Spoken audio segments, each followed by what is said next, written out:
La semana pasada estábamos estudiando el capítulo 5, hermanos, del libro de los Hebreos. Y si ustedes quieren conocer realmente cuál es la función, el propósito de Dios a través de su Hijo, de cómo, hermanos, por medio de Jesucristo es que tenemos ese camino abierto. Decíamos la semana pasada que la palabra pontífice significa constructor de puentes. Amén. Del original latín. Y Jesucristo construyó un puente, hermanos, por medio de su sufrimiento, por medio de su cuerpo, por medio de su preciosa sangre. Nos abrió una puerta.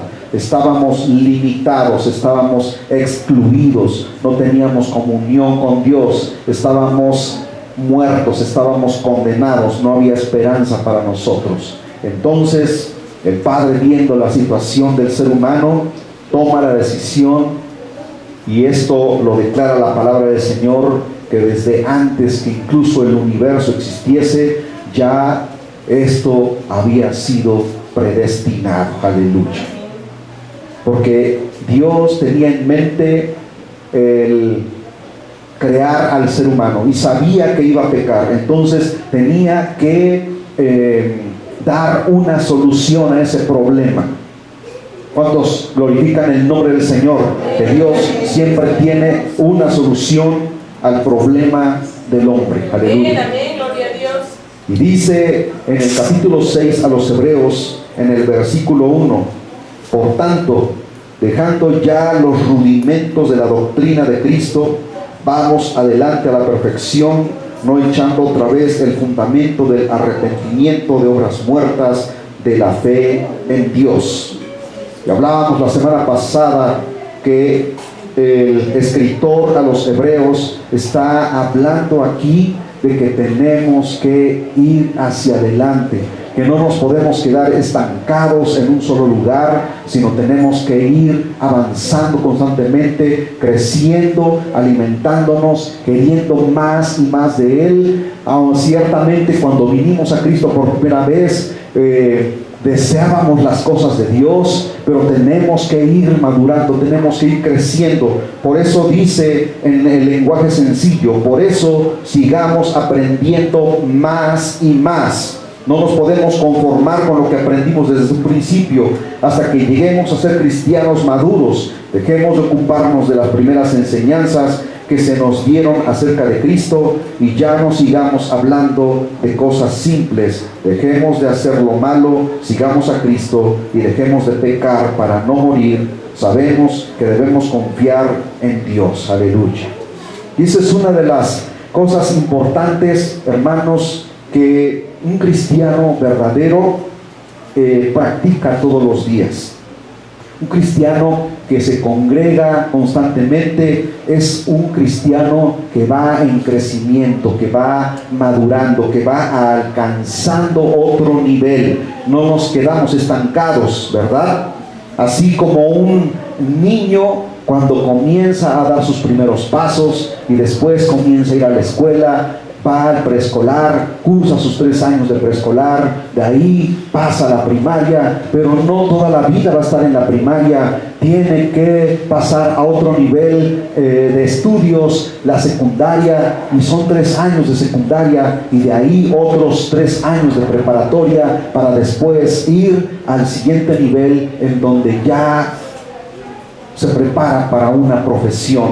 Hermanos, y nosotros estamos, si es posible, podemos decir, no en el nivel de preescolar, no en el nivel de primaria, no en el nivel de secundaria, mucho menos en el de preparatoria, estamos en el nivel universitario. ¿Por qué? Porque estamos a punto de partir de esta tierra. Tenemos que ser gente madura, cristianos maduros, porque el Señor está más que a las puertas. Amén. Y dice el versículo 2, de la doctrina de bautismos, de la imposición de manos, de la resurrección de los muertos y del juicio eterno. Amén. O sea, que sabemos que desde un principio, cuando creímos en el Señor Jesucristo, aprendimos todas estas cosas de la doctrina del bautismo, ¿verdad? De imponer las manos a los enfermos. Conocimos sobre la resurrección de los muertos y del juicio que viene sobre este mundo que no quiere recibir a Jesucristo. Amén. Dice en el lenguaje sencillo, y bautizarnos. También sabemos que los que creen en Cristo reciben el Espíritu Santo, que los muertos volverán a vivir y que habrá un juicio final. Amén. Esto, hermanos, si un cristiano no lo sabe, entonces no ha madurado, no ha crecido, no ha aprendido. ¿Cuántos de los que estamos aquí sabemos perfectamente que estas cosas son las bases del cristianismo? Amén. ¿Cuántos lo saben? ¿Cuántos saben, hermanos, que un cristiano antes de dar el paso de obediencia del bautismo tiene que nacer de nuevo? Amén. Y después dar el paso del bautismo para que públicamente se manifieste que es ya una nueva criatura en Cristo. Sobre la resurrección de los muertos, ¿cuántos saben que los que duermen en Cristo Jesús, hablando precisamente de la muerte física, volverán a vivir? Amén. Y puedes glorificar el nombre del Señor. Bendito sea su santo nombre. Y, hermanos, de las cosas venideras, de lo que viene más adelante, ¿cuántos esperan el reino de los cielos? ¿Cuántos están deseando entrar por esas calles? Hermanos, dice la Biblia que son, hermanos, 12 puertas. Amén. Y cada puerta es una perla. ¿Cómo son las perlas? Son redondas. Bueno, cada una de las entradas de esa ciudad eterna, hermano, es una perla enorme, gigantesca. Aleluya. Y las calles dice que son de oro finísimo, transparente como el cristal, dice la Escritura. ¿Cuántos desean caminar ahí? Porque es imposible, versículo 4, que los que una vez fueron iluminados y gustaron del don celestial y fueron hechos partícipes del Espíritu Santo. Amén. Y el versículo 5 dice, y asimismo gustaron de la buena palabra de Dios y los poderes del siglo venidero. Y versículo 6, y recayeron, sean otra vez renovados para arrepentimiento, crucificando de nuevo para sí mismos al Hijo de Dios y exponiéndole a vituperio. O sea, el apóstol aquí está diciendo, ¿verdad? O el escritor, que es imposible que alguien que desde un principio conoció el camino, ¿verdad? Y que supo de las bendiciones que vienen a todos aquellos que creen en él, y que fue de alguna manera iluminado, adoctrinado por la palabra a través del Espíritu Santo, y asimismo gustaron de la buena palabra de Dios y de las cosas que vienen, al recaer puedan volver nuevamente a levantarse, y que Jesucristo tenga que estar siendo crucificado una y otra vez. Eso no es posible. ¿Cuántas veces murió Cristo, hermanos? Una sola vez. ¿Tendría Él que morir otra vez por alguien que ha caído en desgracia, en pecado, en desobediencia, en rebelión, y que Cristo vuelva a morir por él en la cruz? De ninguna manera. Ahora, no podemos exponer a Jesucristo constantemente a vituperio. No puede ser así. Como nos dice en el lenguaje sencillo, pero los que dejan de creer en Cristo ya no pueden volver a ser amigos de Dios. O sea, una persona que podríamos decir que habiendo conocido y habiendo tenido la gracia de Dios y haber caminado en el camino del Señor, se vuelva atrás y se pierde, hermanos, o en pocas palabras decimos que es una apóstata, una persona que niega la fe, pueda volver al camino de Dios. Miren, yo he escuchado gente decir en algunas ocasiones, yo fui cristiano y ahora soy católico, o yo fui cristiano y ahora soy mormón. He escuchado testimonios de gente así, que un día caminaron en el camino. ¿Qué fue lo que pasó? ¿Qué pudo haber ocurrido en su vida De tal manera que ahora, después de haber caminado en la luz, ande en la oscuridad. Después de haber caminado hacia adelante, vaya en retroceso. No puede ser. Dice, pero los que dejan de creer en Cristo ya no pueden volver a ser amigos de Dios, aunque algunos alguna vez hayan creído en el mensaje de Dios, que es la verdad, y con gusto lo hayan recibido como un regalo de Dios. Ya no es posible hacerlos cambiar, aunque hayan recibido el Espíritu Santo junto con los demás y hayan sabido lo bueno que es el mensaje de Dios y lo poderoso que Dios será en el nuevo mundo. No podrán volver a Él si dejan de creer. En realidad, los que ellos hacen es volver a clavar a Cristo en la cruz y burlarse de Él ante todo el mundo. Por eso, en la versión de Reina Valera dice, y llevar a Jesucristo a vituperio. O sea, una persona que sufre vituperio es aquella que se burlan de Él, que se mofan, ¿verdad? Que lo injurian, que lo insultan. Y a Jesucristo lo insultaron en la cruz, pero eso lo hizo una sola vez. Y la palabra del Señor en el libro de los Hebreos dice que Él sufrió una sola vez y jamás Él volverá a sufrir por la humanidad, porque fue una sola vez y fue más que suficiente para que cada persona, ser humano sobre la faz de la tierra, pueda ser lavado y comprado por la sangre de nuestro Señor Jesucristo. ¿Cuántos alaban el nombre del Señor? Versículo 7, porque la tierra que bebe la lluvia, que muchas veces cae sobre ella y produce hierba provechosa a aquellos por los cuales es labrada, recibe bendición de Dios. ¿Cuántos de ustedes son buena tierra, hermanos? Gloria a Dios. ¿Cuántos de ustedes son esa tierra trabajada, esa tierra abonada que está dispuesta a recibir la semilla, la palabra de Dios, para dar fruto en abundancia? Bendito es Dios.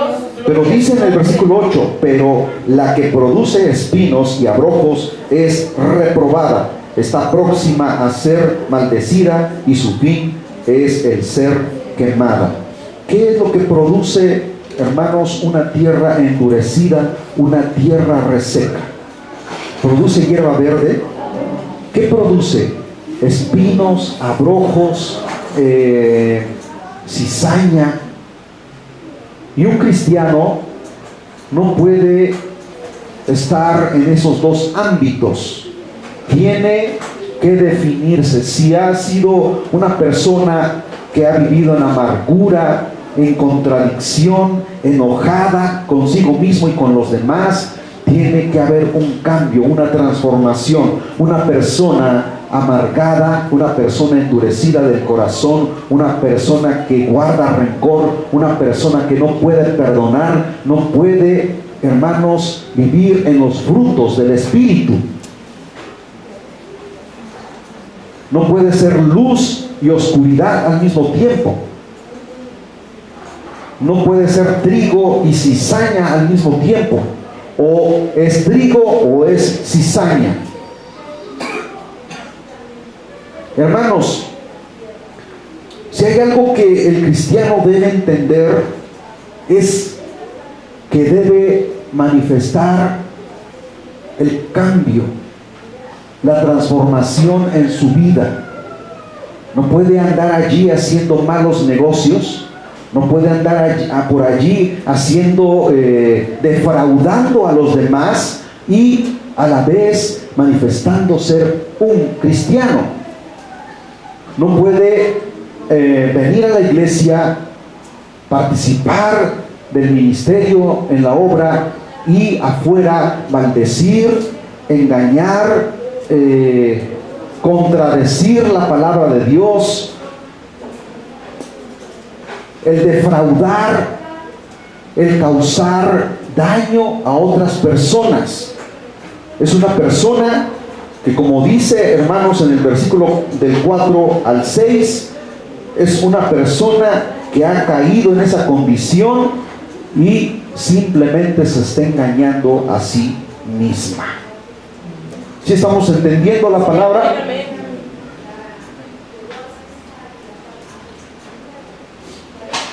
Versículo 9. Pero en cuanto a vosotros, oh amados, estamos persuadidos de cosas mejores y que pertenecen a la salvación, aunque hablamos así. Yo no sé si tú estás afanado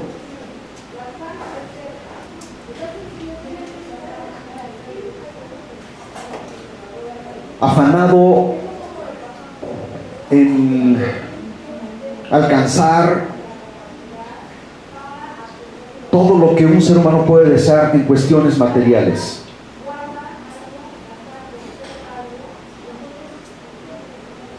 No estoy diciendo tampoco que estoy en contra de que tengas una casa bonita, en que tengas un buen trabajo, una cuenta sustentosa en el banco, pero no debe ser todo eso. Incluso tu familia, que seas feliz con tu familia, con tu esposa, con tus hijos. No estoy diciendo que todo eso no sea bueno, porque son bendiciones de Dios, pero no debe ser tu prioridad.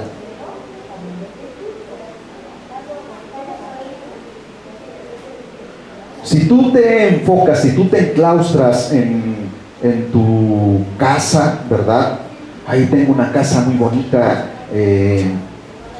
¿Y qué vamos a qué es lo que vamos a hacer nosotros en el cielo? ¿Para qué el Señor nos quiere llevar allá? Si yo aquí estoy bien, aquí. Entonces, no has nacido de nuevo. Porque deseas más las cosas materiales que las cosas que Dios te ha preparado allá. Tu casa no va a ser eterna. Tú tampoco vas a ser eterno aquí en la tierra. Un día te vas a morir. Te van a sepultar. Y si te afanaste más por lo material, tu alma, lejos de ir con el Señor, se va a ir a una condenación eterna, en donde esperarás el juicio después de los 1000 años para que Dios te juzgue y seas lanzado a un lago de fuego, que es la muerte segunda.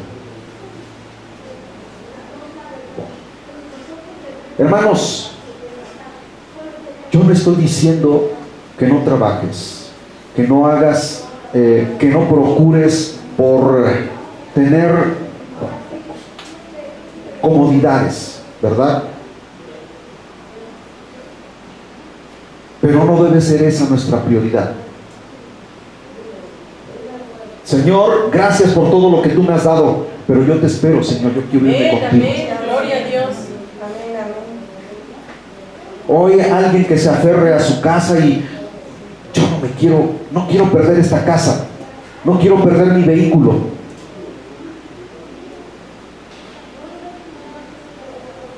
Yo he escuchado gente así, hermanos, decir, ¿y qué vamos a ir a hacer en el cielo? Cuando dicen, y alabaremos al Señor, qué aburrido. Es que la gente, precisamente, que dice aquí la palabra del Señor, que no ha madurado, hermanos, piensa que lo único que vamos a hacer allá es cantar y cantar. Y la palabra del Señor, hermanos, nos muestra que habrán responsabilidades. No, el Señor Jesucristo dice, porque aquel que se le responsabilizó aquí en la tierra y cumple, se le dará una mayor responsabilidad más adelante. ¿De qué cosas nos hará responsable el Señor, hermanos? Esperemos ese momento.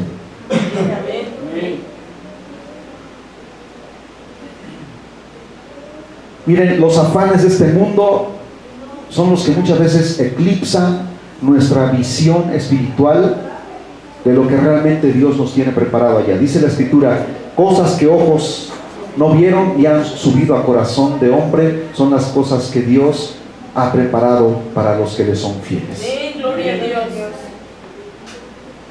Tenemos que dejar de ser materialistas y empezar, hermanos, a enfocarnos en lo que Dios quiere de cada uno de nosotros. Aleluya. Versículo 10. Porque Dios no es injusto para olvidar nuestra obra y el trabajo de amor que habéis mostrado hacia su nombre, habiendo servido a los santos y sirviéndoles aún. Para que podamos entender mejor, vamos a ver cómo nos lo declara en el lenguaje sencillo. Versículo 10. Dios es justo y nunca olvidará lo que ustedes han hecho y siguen haciendo para ayudar a su pueblo elegido. De esa manera, ustedes también demuestran que aman a Dios. Miren, hermanos, tenemos que procurar ser generosos, ser dadivosos, ser compasivos con los demás.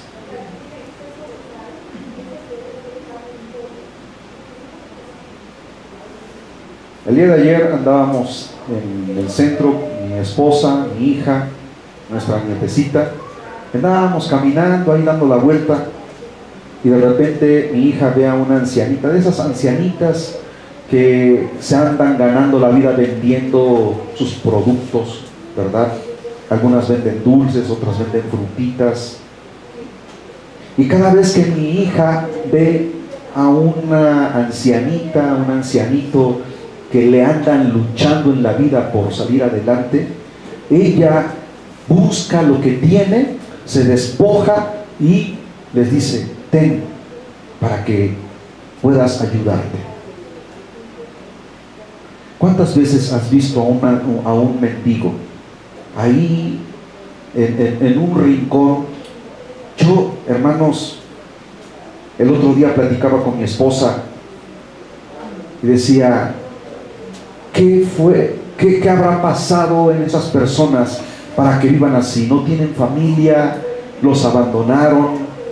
¿O son personas que perdieron, sufren de amnesia, salieron de su casa, no saben quién es su familia, no supieron regresar a donde vivían y se perdieron? Pero cada vez que yo veo a una persona, hermanos, no sé si mi hija al verme a mí, y no estoy, hermanos, diciendo esto por jactancia, sino porque siento algo aquí adentro, que cuando veo a una persona en esa condición, hermanos, hay alguien que me dice: ve y ayúdalo. Amén, amén, gloria a Dios.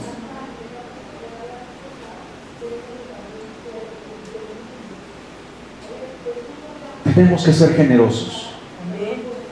Tenemos que manifestar que somos hijos de Dios. Amén, gloria a Dios. Dice el apóstol Santiago: ¿qué cristiano es aquel que viene su hermano y le dice en qué condiciones se encuentra, y le dice: mira, no te preocupes, Dios es bueno, Él te va a ayudar, y tú, sabiendo que tienes lo necesario para ayudarlo, no le das? ¿Cómo manifiestas tú tu credibilidad en Dios?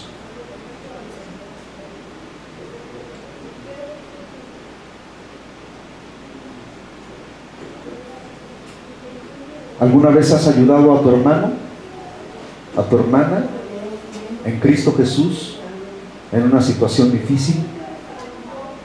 Yo siempre hablo, hermanos, aquí de que el ejercer el ministerio de ministrar no es tarea única y exclusiva del pastor, sino que cada uno de nosotros tenemos, hermanos, una responsabilidad.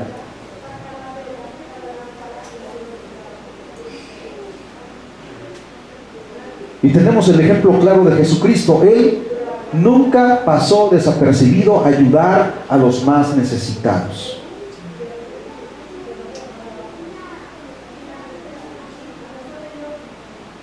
Ay, es que me da asco, es que huelen muy feo, es que me van a contaminar. ¿Y no Jesucristo, hermanos, iba y tocaba a los leprosos? El ponerle la mano en el hombro a una persona que duerme en la calle, que vive en la calle, que incluso hasta, podríamos decir, apestan. Tanto trabajo te cuesta ponerle la mano en el hombro y decirle: mi amigo, mira, te comparto esto, come algo, ve y cómprate. El otro día, aquí en la calzada, venía yo con mi esposa, de la placita esta que está aquí enfrente, y vi a una persona de la calle ahí inclinado su rostro. Inmediatamente me vi de la tremenda tristeza que hay en esas personas.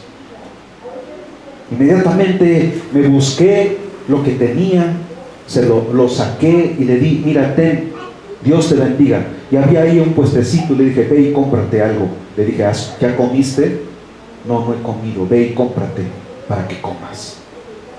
¿Cuánto nos cuesta, hermanos? ¿Cuánto te gastas tú a veces en cosas innecesarias? Un refresco en tu casa, de esas tremendas, ¿cómo se llama? Familiares, 20, 30 pesos. Y no puedes despojarte de 30 pesos para darle a alguien para que coma. ¿Cómo manifestamos, hermanos, que somos hijos de Dios? Dice aquí el versículo 10, porque Dios no es injusto para olvidar vuestra obra y el trabajo de amor que habéis mostrado hacia su nombre, habiendo servido a los santos y sirviéndoles aún. ¿No dice la palabra del Señor que cualquiera que le da de comer a una persona de la calle, dice que posiblemente ha ayudado a un ángel?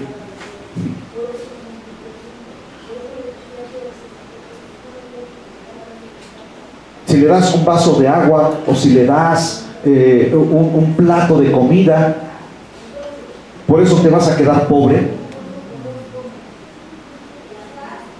Versículo 11, pero deseamos que cada uno de vosotros muestre la misma solicitud hasta el fin, para plena certeza de esperanza.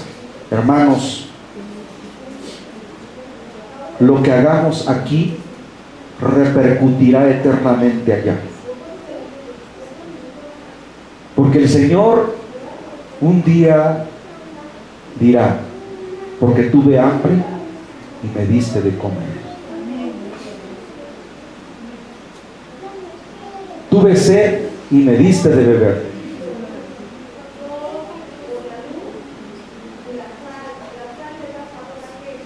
Desnudo y me vestiste.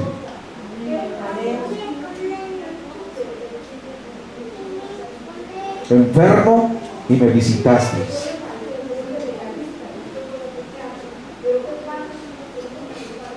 Entristecido y me alentaste. ¿Cuántas veces has alentado a alguien que se siente triste? O dices, a mí qué me importa, cada quien que se rasque con sus uñas. ¿Cómo habremos, hermanos, de presentarnos delante de aquel en el que pasará la historia de tu vida y te mostrará cuántas veces pasaste junto a personas? Miren, este es el tiempo en que la gente se ha descentralizado tanto en la cuestión del amor hacia los demás, porque se está cumpliendo lo que dice la palabra del Señor, y dice que en los postreros días el amor y la misericordia no existirá en los seres humanos. El ser humano, lejos de dar algo para ayudar a los demás, saca un arma y mata.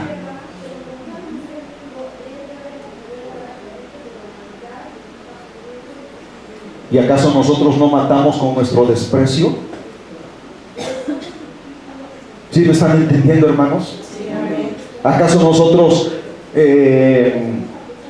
no ofendemos a Dios con nuestras acciones?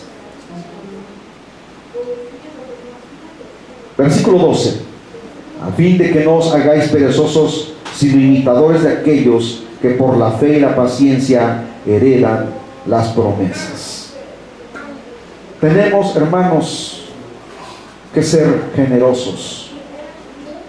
Generosos con aquellos que no te pueden retribuir. Porque tú, cuando le das a alguien que no tiene, ¿tienes la esperanza de que algún día Él te lo retribuya?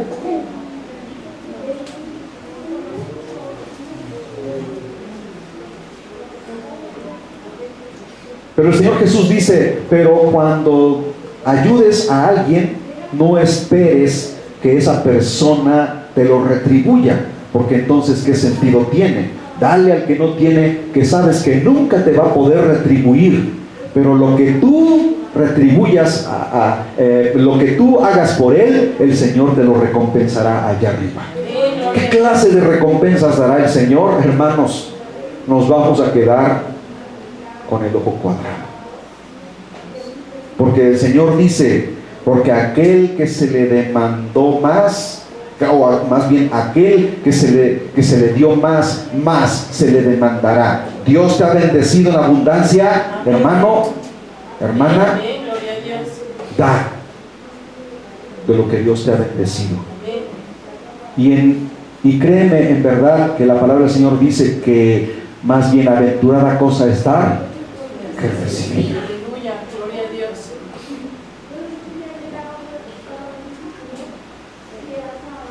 ¿Cuántos están dispuestos, hermanos, algún día ver a alguien desamparado y dar? Aquel que no tiene, aquel que sufre. Amén. Yo sé que hay gente deshonesta que viven de la limosna, ¿verdad? Porque hay tanta maldad en este tiempo. Pero dale realmente a aquel que tú ves en una verdadera necesidad.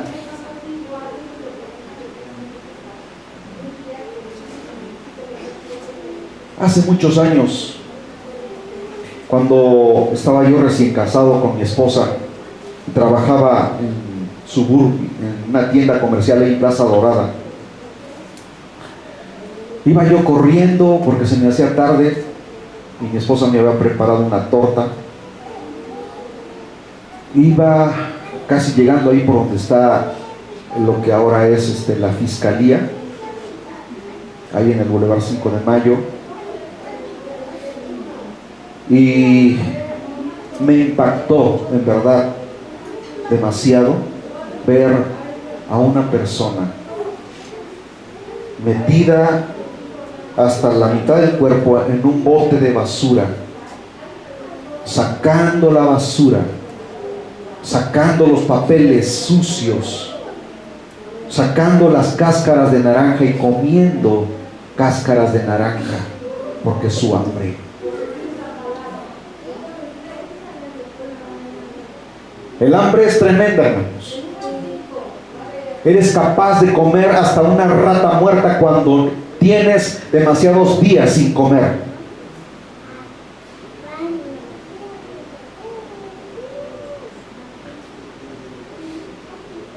Y me causó mucho dolor. Tomé la torta y se la di: ten, cómete esto. ¿Cuántas veces hemos tenido la oportunidad de ayudar a alguien y no lo hacemos? ¿Y por qué? ¿Qué van a decir los demás si me ven junto a ese?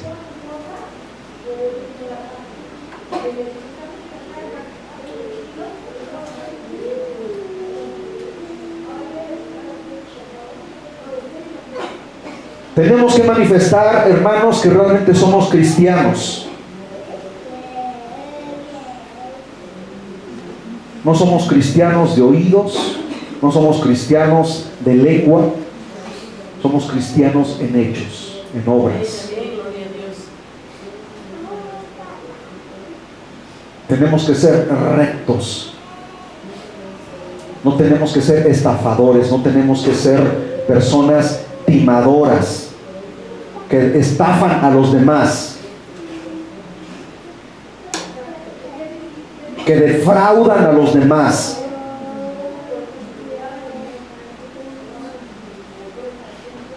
Nos podemos llevar la gran sorpresa de nuestra vida cuando estemos delante de la presencia del Señor y aquel que murió por nosotros, hermanos, nos diga: apártate de mí, no te conozco, obrador de iniquidad. Pero Señor, si yo hice esto, yo hice el otro, yo cantaba, yo oraba, yo lloraba en la iglesia, yo apoyé en algún ministerio en la iglesia, el Señor te dirá: no te conozco, no sé quién eres, apártate.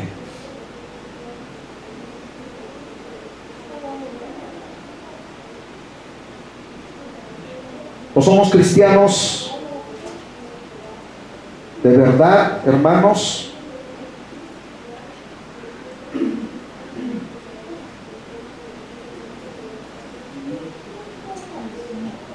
¿O reseteamos nuestra vida y comenzamos de cero y empezamos, hermanos, a caminar en el camino del Señor? Porque de nada nos sirve venir cada domingo aquí si nuestras vidas no han sido transformadas.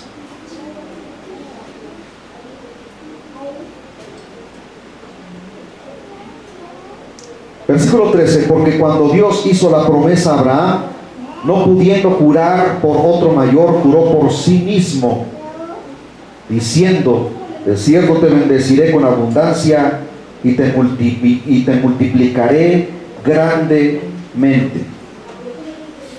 Cuando Dios, hermanos, hace una promesa, como la promesa que le hizo a Abraham, no juró por otra persona, sino por sí mismo, porque no había alguien superior a él. Y si ustedes leen en las Sagradas Escrituras, van a encontrar que Jesucristo, que nuestro Señor, hermanos, cuando bendijo a Abraham, le dice: de cierto te bendeciré.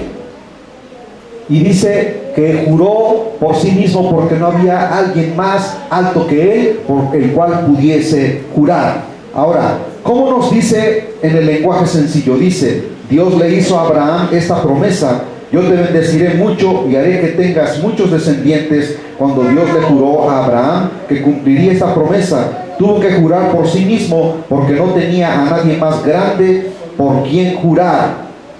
Ahora, en el versículo 15 dice: y habiendo esperado con paciencia, alcanzó la promesa. Abraham esperó con paciencia y Dios cumplió su promesa. Gloria a Dios. Los afanes de esta vida te hacen pensar que Dios no va a cumplir lo que Él ha prometido.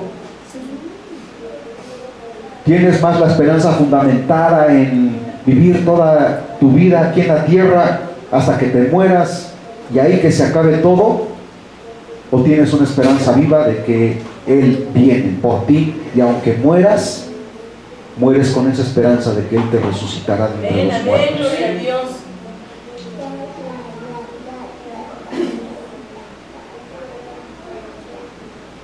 Vivimos, hermanos, para Cristo, esperando en sus promesas, o los afanes de este mundo nos atraen como un imán gigantesco.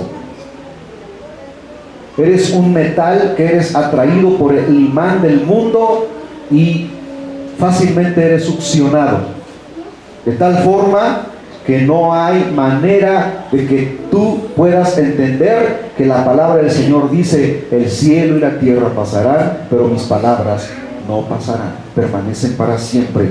Y dice aquí: Abraham esperó con paciencia y Dios cumplió su promesa. Amén. Gloria a Dios.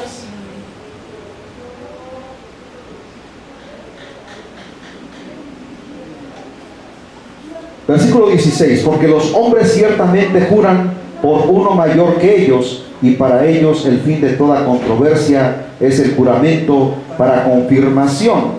Quiere decir que cuando alguien jura, usa el nombre de alguien más importante para ponerlo por testigo. Por eso, versículo 17, cuando Dios quiso asegurar que cumpliría su promesa, juró que daría lo prometido sin cambiar absolutamente nada, hermanos. Miren, desde que yo era un niño, aproximadamente desde que tengo uso de razón y puedo recordar las cosas más que puedo cuando era un niño, recuerdo que en la ciudad de Coatzacoalcos tenía yo 4 años y escuchaba desde la parte de atrás, sentado en una banca, al predicador predicar: Cristo viene, Cristo salva, Cristo sana.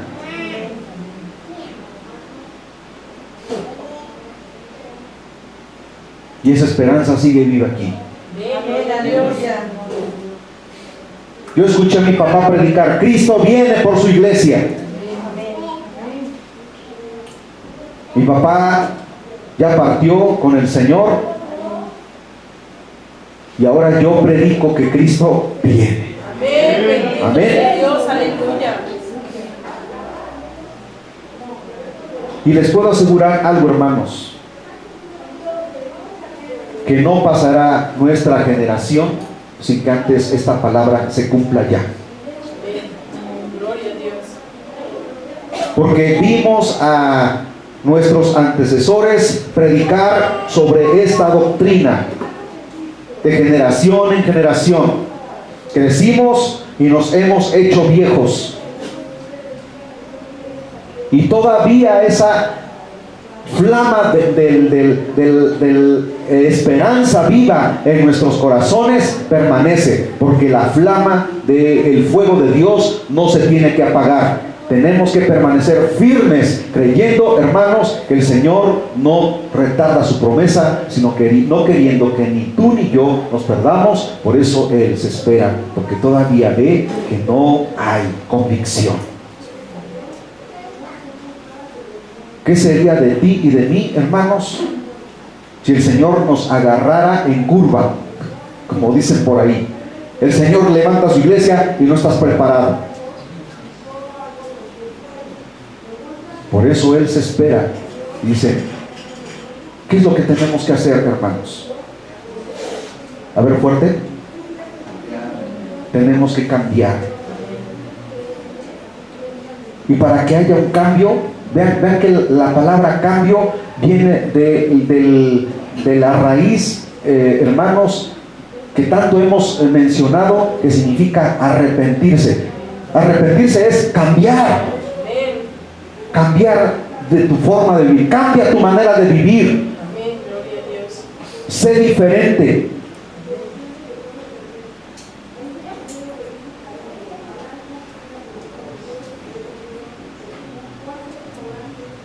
Versículo 17, por lo cual, queriendo Dios mostrar más abundantemente a los herederos de la promesa la inmutabilidad de su consejo, interpuso juramento.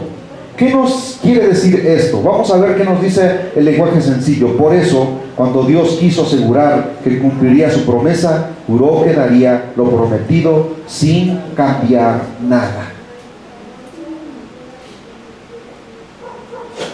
El hombre jura y perjura y después se retracta.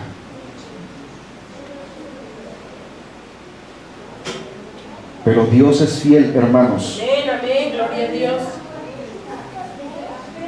Él, aunque pasen 1000 años, cumplirá su promesa. Amén.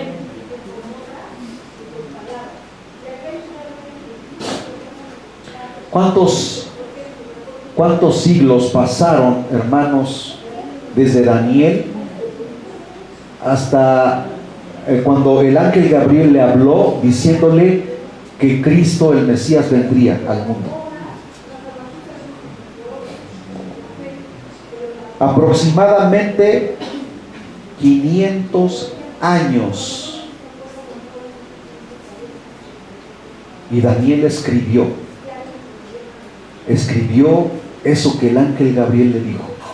Y él dejó instrucciones a sus descendientes para que, hermanos, cuando Cristo viniese al mundo, pudiesen llevar esos regalos que Jesucristo recibió. ¿Saben ustedes que esos reyes del oriente que vinieron a dejarle los presentes habían estudiado las escrituras de Daniel? Y que eran grandes científicos, no astrólogos, eran grandes astrónomos que habían estudiado las escrituras y los tiempos, hermanos, que cuando Jesucristo vino al mundo, ellos tenían presente lo que Daniel había escrito y dijeron: este es el tiempo que se ha cumplido, vayamos a adorar a nuestro Rey. Amén, amén. Bendito sea el Señor para siempre. Amén, gloria a Dios. Y fueron y le entregaron los presentes, hermanos. Todas las cosas que están escritas en la Biblia, que se han cumplido y las que están por cumplirse, hermanos, se ejecutarán, se llevarán a cabo. Amén. Yo no sé si tú no percibes lo que la Escritura está declarando, Pero lo que tú estás mirando ahora es no otra cosa, hermanos, sino el cumplimiento fidedigno de la palabra de Dios, aún en la misma iglesia. Antes que Cristo venga, habría apostasía y habría un enfriamiento de tal grado, hermanos, que muchas iglesias se torcerían en la doctrina e irían en pos de doctrinas de demonios. Por eso yo, hermanos, les insto, como dice el apóstol Pablo, a tiempo y fuera de tiempo, a que busquemos al Señor verdaderamente. Porque no sabemos, hermanos, si el próximo domingo estaremos aquí, o ya el Señor haya levantado a su iglesia y comience la gran tribulación. Miren, algo que yo les quiero decir, algo muy importante que ustedes deben saber. Por aquí la iglesia es levantada y por aquí aparece el anticristo. Yo pregunto, ¿quiénes quieren ver el rostro del anticristo? ¿Quiénes quieren ver el rostro de Cristo, hermanos? Gloria al Señor para siempre. Versículo 18. Para que por dos cosas inmutables, en las cuales es imposible que Dios mienta, tengamos un fortísimo consuelo los que hemos acudido para asirnos de la esperanza puesta delante de nosotros. Dios no cambia y Él permanece fiel. Amén, amén. Y yo me mantendré, hermanos, esperanzado en esas promesas. Y eso es lo que yo constantemente le digo a Dios en oración. Señor, ayúdanos a mantenernos fieles a ti. Amén, amén. Cada vez que doblo mis rodillas, digo, Señor, ayúdame. Porque no quiero, hermanos, ser descalificado. No quiero ser reprobado en aquel día. Quiero que el Señor me apruebe. Tú, hermano, tienes que esforzarte, tienes que estudiar la palabra, tienes que buscar a Dios ahora más que nunca. El diablo siempre va a buscar la forma de engañarnos. No te preocupes, así estás bien. Además, en tu casa estás leyendo la Biblia. Ay, de vez en cuando, hombre, no te preocupes. El Señor es bueno. Él es fiel.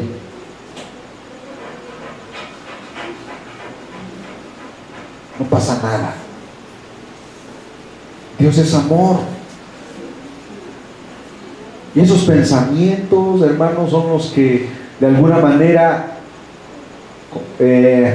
nos engañan de tal forma que decimos, estamos bien.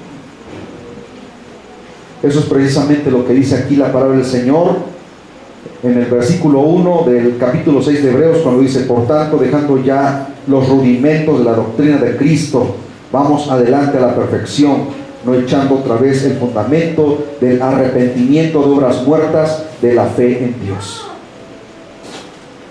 Ya creí, ya soy salvo. ¿Qué nos dice la Escritura, hermanos, con respecto a alcanzar esa bendición que Dios tiene prometida? Esfuérzate. Amén, amén. ¿Qué acaso Israel le fue puesta en charola de plata la ciudad de Canaán? Les digo, miren, ustedes tranquilos aquí, esperen en el desierto, yo voy a hacer todo por ustedes. ¿Qué les dijo? Vayan y enfrenten a sus enemigos. Hermanos, Dios les había prometido la victoria, pero tenían que actuar. Nosotros tenemos que actuar. Amén. Tenemos que ponernos, hermanos, la armadura de Dios para seguir adelante y enfrentar los embates del enemigo. Amén. Bendito es Dios. Aleluya. El apóstol Pablo nos dice que nuestra lucha no es contra carne y sangre, sino contra principados y potestades. Escuchaba yo el otro día un mensaje de un predicador. Dice que en dónde opera las huestes malignas, cuando dice el apóstol Pablo en Efesios capítulo 6, hermanos, donde dice que nuestra lucha no es contra carne y sangre, sino contra principados y potestades en las regiones celestes. No es este cielo, es allá en el espacio.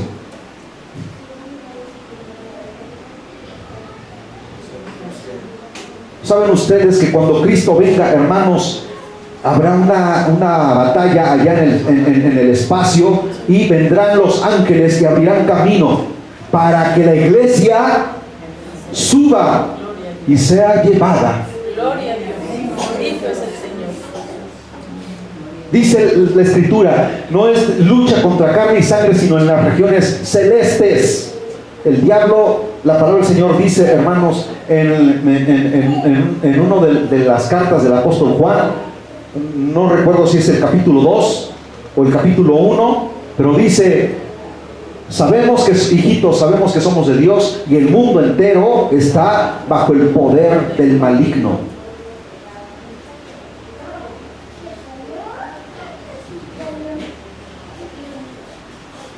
Este mundo, hermanos, está gobernado por Satanás. Ciertamente Jesucristo lo venció. Amén. Amén. Pero Satanás todavía tiene el imperio sobre este mundo. Por eso tú ves a la gente así como la ves, perdida, sin esperanza y sin salvación. ¿Y qué es lo que va a pasar cuando Cristo venga en el milenio? Lo va a atar, lo va a encarcelar en el abismo con cadenas, para que haya un gobierno de verdadera paz sobre la tierra. Esa paz que el mundo está esperando ahorita, que están hablando precisamente de paz y seguridad, hermanos, esa es una falsedad que el diablo les va a mostrar, no tan solo al mundo entero, sino a Israel, porque Israel está esperando al Mesías que despreciaron, el Mesías que vino, a él lo rechazaron, y les esperan cosas tremendas, terribles, espantosas. Todavía lo que vivieron en la época del Imperio Romano no fue nada. En la época de la Inquisición no fue nada. En la Segunda Guerra Mundial no fue nada. En la Guerra de los 6 días en 1967 no fue nada, hermanos. El conflicto bélico que existe en Israel ahorita no es nada en comparación de lo que vivirán en la gran tribulación. Porque Israel, hermanos, será casi exterminada por el anticristo. Muchos judíos perecerán.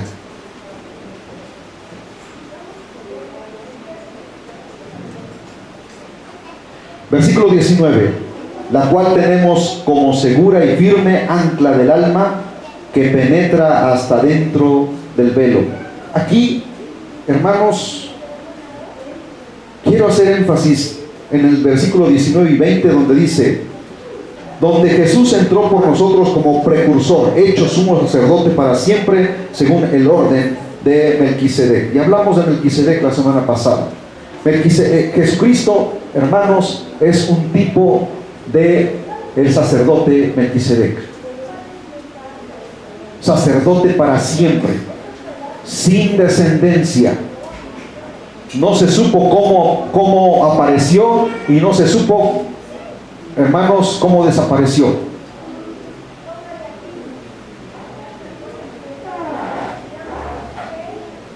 Pero ustedes han visto los grandes barcos cómo atracan en los malecones y dejan caer una ancla,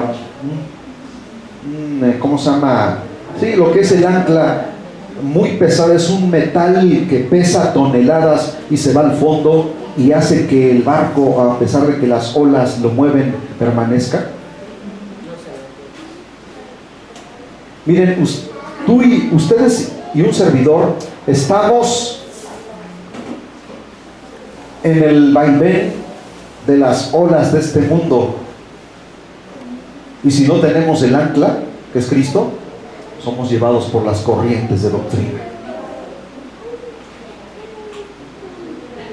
Necesitamos el ancla que es Cristo para que podamos permanecer, aunque el vaivén de las olas de doctrinas que existen en este mundo, hermanos, no nos lleven de aquí para allá. ¿Qué nos dice la palabra del Señor en el lenguaje sencillo? Dice: ahora bien, como Dios no miente, su promesa y su juramento no pueden cambiar. Esto nos consuela, porque nosotros queremos que Dios nos proteja y confiamos que Él nos dará lo prometido. Esta confianza nos da plena seguridad. Es como el ancla de un barco que lo mantiene firme y quieto en el mismo lugar, y esta confianza nos la da Jesucristo, que traspasó la cortina del templo de Dios en el cielo y entró al lugar más sagrado. Amén. Que es el lugar al cual nosotros no teníamos acceso. Lo hizo para dejarnos libre el camino hacia Dios, hacia el Padre, pues Cristo es para siempre el jefe de sacerdotes, como lo fue Melquisedec. Qué maravilloso es saber que podemos venir confiadamente al trono de la gracia. Fíjense bien como dice la palabra del Señor. Hebreos 4:16 dice: acerquémonos pues confiadamente al trono de la gracia, para alcanzar misericordia y hallar gracia para el oportuno socorro. Vean, hermanos, que no debemos leer por leer nada más. Dice: acércate de una manera confiada, tranquila, al trono al cual no tenías acceso, para alcanzar la misericordia de Dios por medio de Jesucristo y hallar gracia para que Dios te salve a tiempo. Dios nos sacará, hermanos, de lo que viene a este mundo. El mundo está en caos. El mundo cada día va de mal en peor. Escucha las noticias, lee los periódicos y date cuenta cómo el mundo se está preparando para una tercera guerra mundial. Los países árabes, los países musulmanes están amenazando a Israel con desaparecerla del mapa. Hace aproximadamente unos 6 años atrás existía un presidente del país de Irán que se llama Mahmoud Ahmadinejad, y él decía: vamos a borrar a Israel del mapa.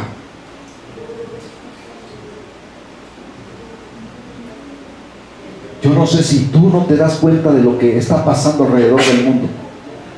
Yo no sé si tú no te das cuenta de lo que está pasando ahorita, pero esto no es otra cosa más que una señal contundente, hermanos, que tú y yo estamos a punto de irnos. No nos sorprenda o no les sorprenda a alguno de ustedes que un día vengan acá y las puertas jamás se vuelvan a abrir y digan: ¿en dónde están los que decían aleluya? ¿A dónde están los que decían gloria a Dios? ¿A dónde están que ahora los busco y no los hallo? Es porque se fueron con el Señor. Y empezará el llanto y el lamento. Y dirán: ¿por qué no me afirmé? ¿Por qué no busqué a Dios con todo mi corazón? Tenemos un sumo sacerdote, nuestro sumo pontífice, que nos ha abierto un puente. ¿Quieres cruzar el puente o te quieres quedar de este lado sin llegar a esa bendición que es el trono de la gracia, al cual, hermanos, te puede llevar al reino de los cielos? Ningún ser humano puede ir allá sin Jesucristo. Eso es un hecho. Ninguna religión, dice un canto maravilloso, dice: ninguna religión te puede salvar. La sangre de mi Cristo es la que te puede cambiar. Amén. No existe ni religión, no existe ninguna doctrina, no existe ningún líder, no existe ninguna persona, ninguna secta, no existe nadie que te pueda llevar al reino de los cielos si no es Jesucristo. Amén. Aleluya, gloria al Señor. Quiero entonar una alabanza.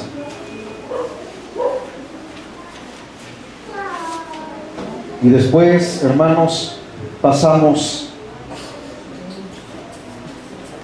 a la Santa Cena. Amén.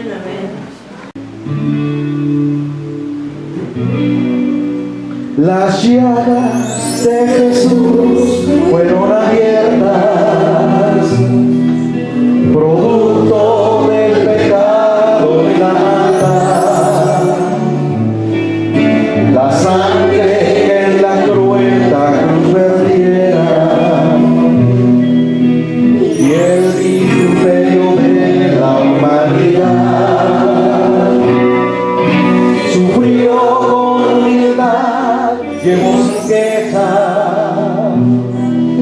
sus labios no se abrieron por amar, y siendo el amo eterno de la tierra,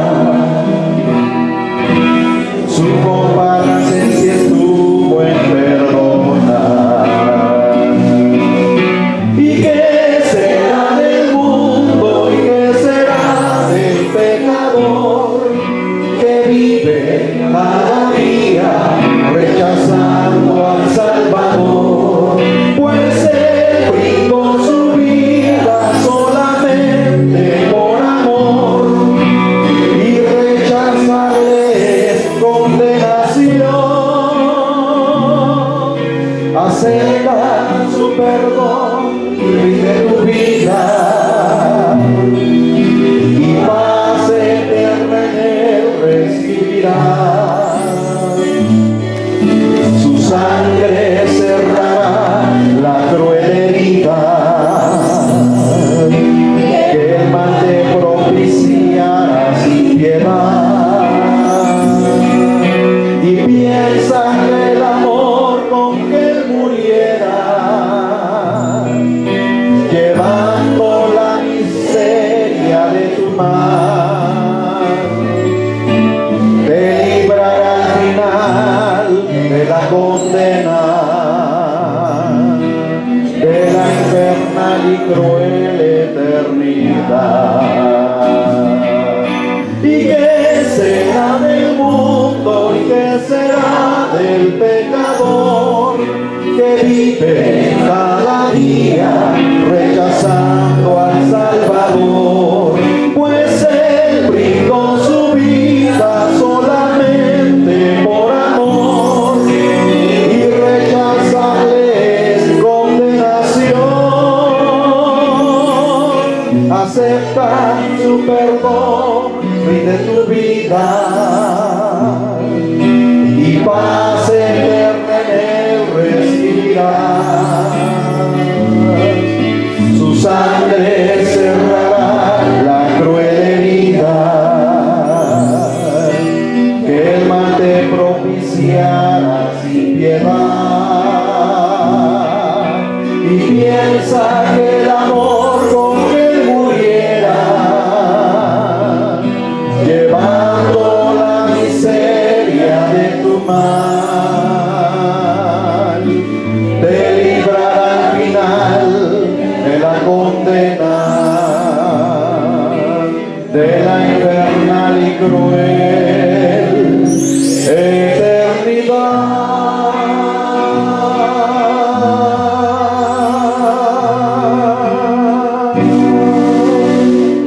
Aleluya, gloria al Señor.